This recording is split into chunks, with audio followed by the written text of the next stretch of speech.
I'm going to show you a quick easy steps to get rid of all these small fruit flies.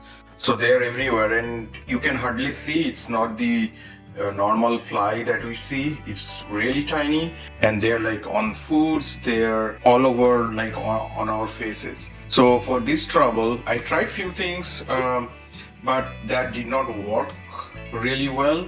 All you need is a container or a bowl, and this is 1 liter can, and all I'll do is fill this with cold water. I filled it just 3/4. I did not fill it all the way, and I placed it next to my patio door. So keep it next to the door itself and see the magic. So look at this now. So many flies, they just drown in this water and they do not disturb anymore.